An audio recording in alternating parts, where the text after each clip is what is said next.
Welcome to vinnoswadergalpo. Get ready to embark on an exhilarating journey through captivating English stories. These stories are internationally famous, with many written by renowned Indian authors. Each story will be followed by its Bengali translation in the next video, making it a fun and engaging way to enjoy tales in both languages. This will also help you improve your English and expand your vocabulary. But that's not all. Each story holds a secret, a hidden gem waiting to be discovered. Are you ready to uncover the mysteries within? Plus, listening to these stories online can help you relax and drift off to sleep. This is the new entry in the vinnoswadergalpo channel, where we are going to listen to English stories. Stay tuned and let's dive into the magical world of stories together. Today we are going to listen the famous story An Astrologer's Day by R.K. Narayan. Punctually at midday, he opened his bag and spread out his professional equipment, which consisted of a dozen cowrie shells, a square piece of cloth with obscure mystic charts on it, a notebook, and a bundle of Palmyra writing. His forehead was resplendent with sacred ash and vermilion, and his eyes sparkled with a sharp, abnormal gleam, which was really an outcome of a continual searching look for customers, but which his simple clients took to be a prophetic light and felt comforted. The power of his eyes was considerably enhanced by their position, placed as they are between the painted forehead and the dark whiskers which streamed down his cheeks. Even a half-wit's eyes would sparkle in such a setting. To crown the effect, he owned a saffron-colored turban around his head. This color scheme never failed. People were attracted to him as bees are attracted to cosmos or dahlia stalks. He sat under the boughs of a spreading tamarind tree which flanked a path running through the town hall park. It was a remarkable place in many ways. A surging crowd was always moving up and down this narrow road morning till night. A variety of trades and occupations was represented all along its way. Medicine sellers, sellers of stolen hardware and junk, magicians, and above all, an auctioneer of cheap clothes who created enough din all day to attract the whole town. Next to him, in vociferousness, came a vendor of fried groundnuts, who gave his ware a fancy name each day, calling it Bombay ice cream one day, and on the next Delhi almond, and on the third Raja's delicacy, and so on and so forth. And people flocked to him. A considerable portion of this crowd dallied before the astrologer too. The astrologer transacted his business by the light of a flare which crackled and smoked up above the groundnut heap nearby. Half the enchantment of the place was due to the fact that it did not have the benefit of municipal lighting. The place was lit up by shop lights. One or two had hissing gaslights, some had naked flares stuck on poles. Some were lit up by old cycle lamps, and one or two, like the astrologers, managed without lights of their own. It was a bewildering crisscross of light rays and moving shadows. This suited the astrologer very well, for the simple reason that he had not in the least intended to be an astrologer when he began life. And he knew no more of what was going to happen to others than he knew what was going to happen to himself next minute. He was as much a stranger to the stars as were his innocent customers. Yet he said things which pleased and astonished everyone. That was more a matter of study, practice, and shrewd guesswork. All the same, it was as much an honest man's labor as any other, and he deserved the wages he carried home at the end of a day. He had left his village without any previous thought or plan. If he had continued there, he would have carried on the work of his forefathers, namely tilling the land, living, marrying and remaining in his cornfield and ancestral home. But that was not to be. He had to leave home without telling anyone. And he could not rest till he left it behind a couple of 100 miles. To a villager, it is a great deal, as if an ocean flowed between. He had a working analysis of mankind's troubles, marriage, money, and the tangles of human ties. Long practice had sharpened his perception.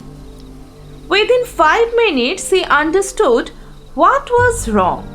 He charged 3 pies per question, and never opened his mouth till the other had spoken for at least 10 minutes, which provided him enough stuff for a dozen answers and advices. When he told the person before him, gazing at his palm, "In many ways you are not getting the fullest results for your efforts," 9 out of 10 were disposed to agree with him. Or he questioned, "Is there any woman in your life, maybe even a distant relative, who is not well disposed towards you?" Or he gave an analysis of character. "Most of your troubles are due to your nature. How can you be otherwise with Saturn where he is?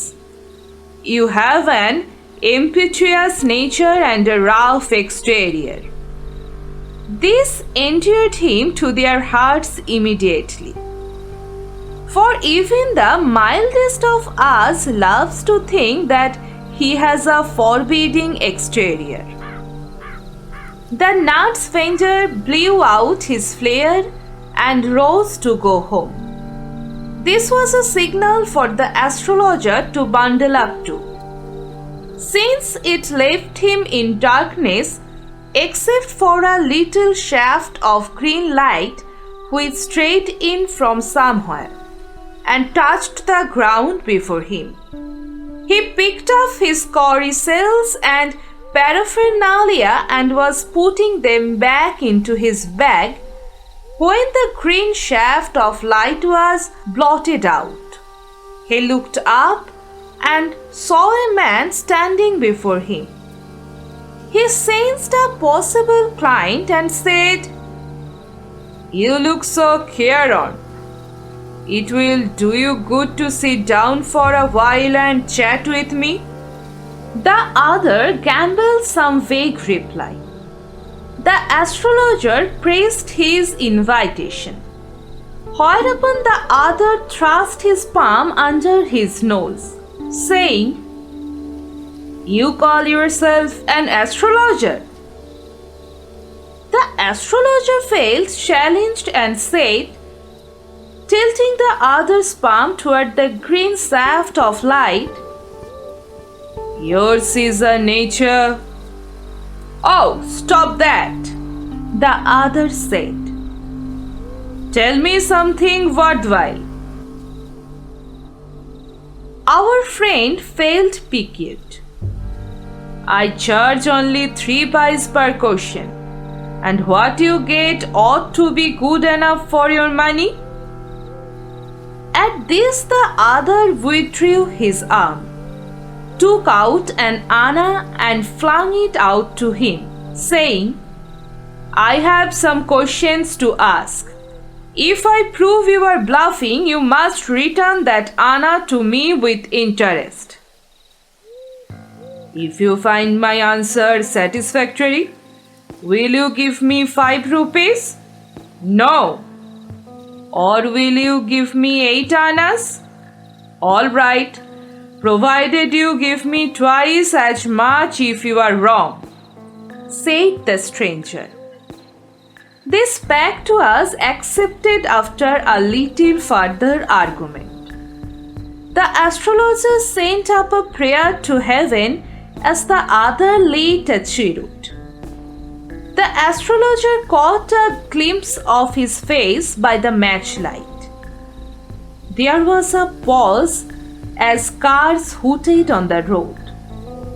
Jutka drivers swore at their horses, and the babble of the crowd agitated the semi-darkness of the park. The other sat down, shucking his cheroot, puffing out, sat there ruthlessly. The astrologer felt very uncomfortable. "Here, take your anna back. I am not used to such challenges. It is late for me today." He made preparations to bundle up.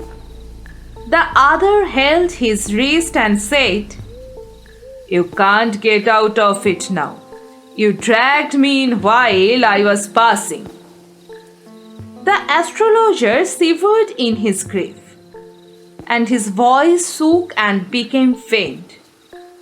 "Leave me today. I will speak to you tomorrow." The other thrust his palm in his face and said, "Challenge is challenge. Go on."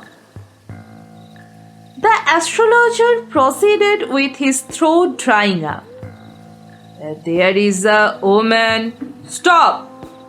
said the other. "I don't want all that. Shall I succeed in my present search or not? Answer this and go. Otherwise, I will not let you go till you discard all your coins." The astrologer muttered a few incantations and replied, "All right, I will speak. But will you give me a rupee if what I say is convincing? Otherwise, I will not open my mouth, and you may do what you like." After a good deal of haggling, the other agreed. The astrologer said, "You are left for dead. Am I right?" Tell me more." "A knife has passed through you once," said the astrologer. "Good fellow." He bared his chest to show the scar. "What else?" "And then you are pushed into a well nearby in the field. You are left for dead."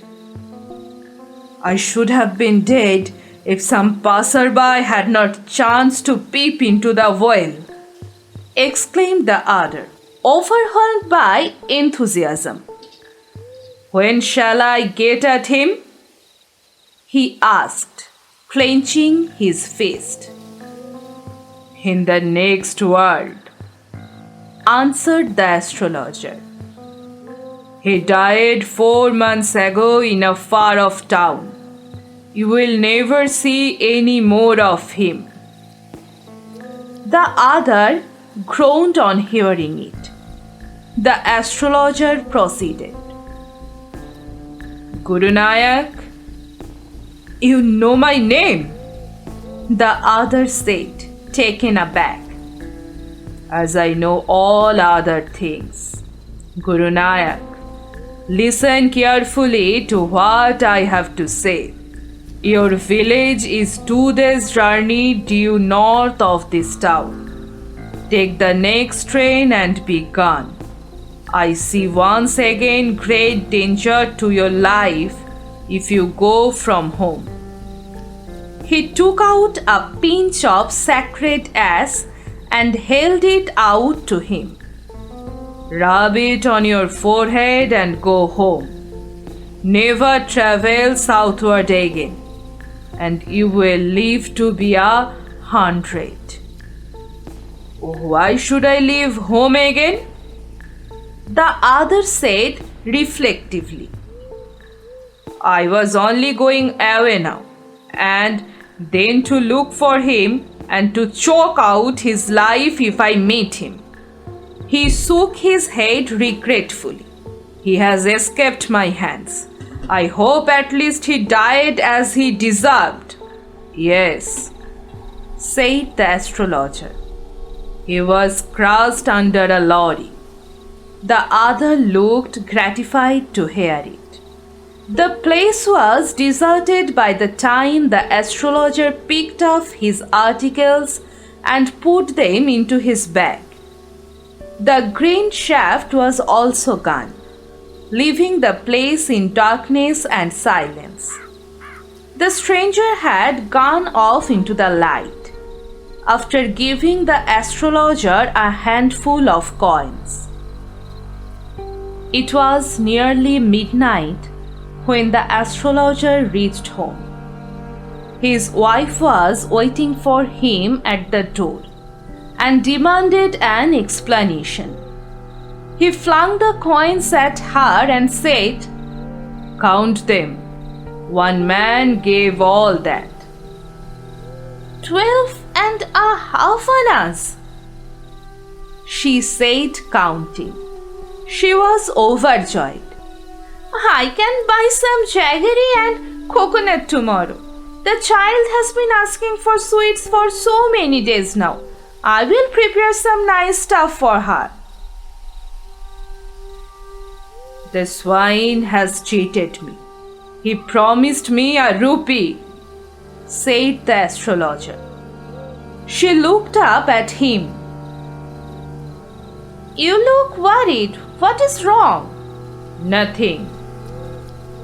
After dinner, sitting on the pile, he told her, Do you know a great load is gone from me today? I thought I had the blood of a man on my hands all these years. That was the reason why I ran away from home, settled here, and married you. He's alive. She gasped. You tried to kill? Yes, in our village. When I was a silly youngster, we drank, gambled, and quarreled badly one day. Why think of it now? Time to sleep, he said, yawning, and stretched himself on the pile.